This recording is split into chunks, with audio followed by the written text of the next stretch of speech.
TNI memastikan video viral yang disebut bagian penyiksaan Imam Maskur, pemuda Aceh di dalam mobil saat diculik adalah hoaks.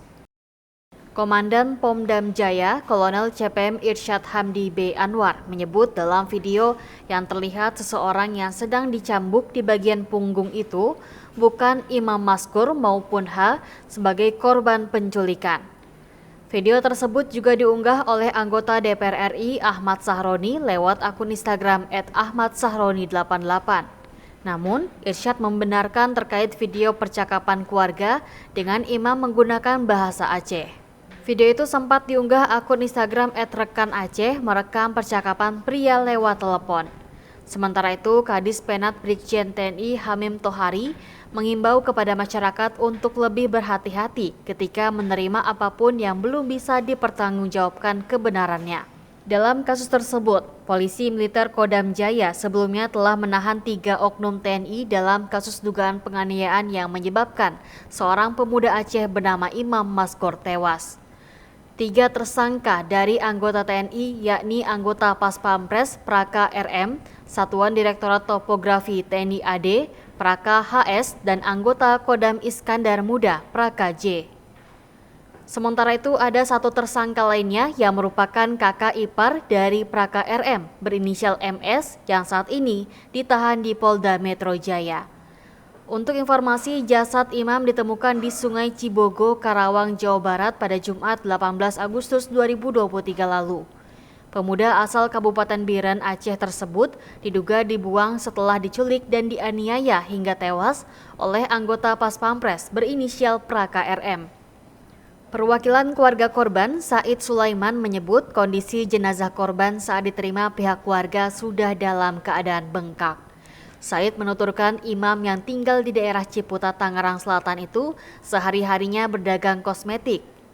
Menurut sepengetahuannya, pemuda berusia 25 tahun itu tidak pernah cerita ada masalah baik utang ataupun lainnya.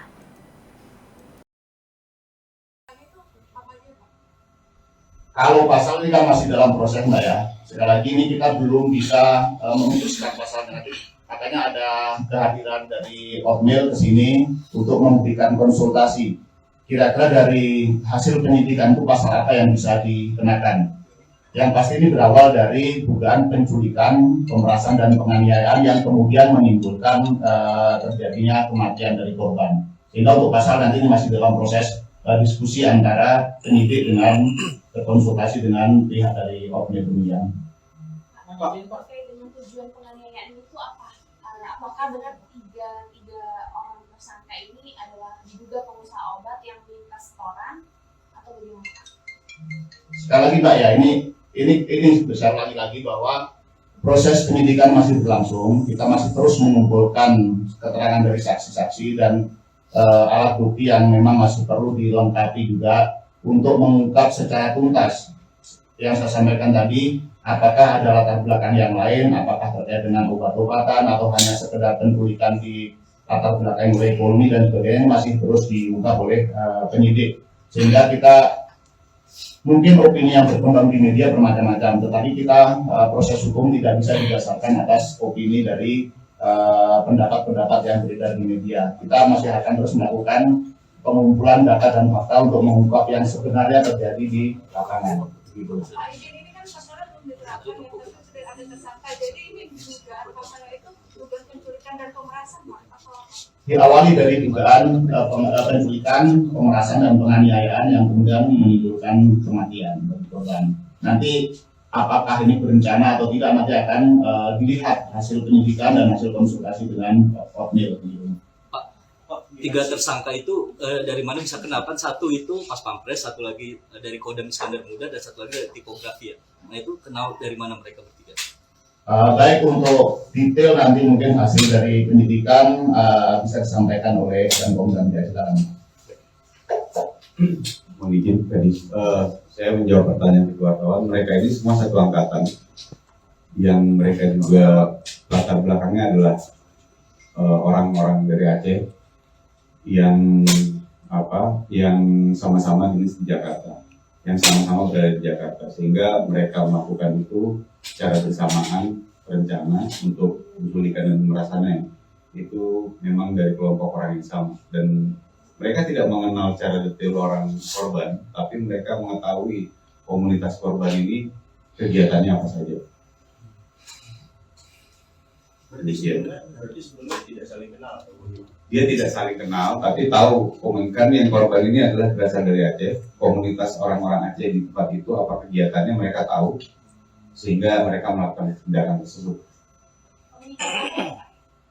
Komunitas orang penjual kosmetik.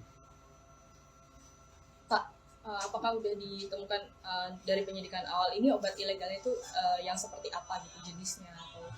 Nah, ini masih dalam pendalaman lagi. Kalau daftar obat J itu kan macam-macam, Nah, kami dalami lagi yang korban ini apa saja jualan obat yang terlarangnya, karena itu masih dalam tahap penyidikan. Polda pun juga masih dalam pendalaman juga dalam masalah itu.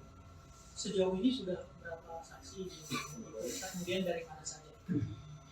Saksi yang kami periksa jumlah 8 orang, baik dari pihak keluarga, pihak korban yang pada saat kejadian pertama itu menolong korban untuk supaya tidak diculik. Jadi mereka ini datang, kemudian berusaha mengambil korban, tapi sebelumnya warga sekitar toko itu coba memberikan perlawanan.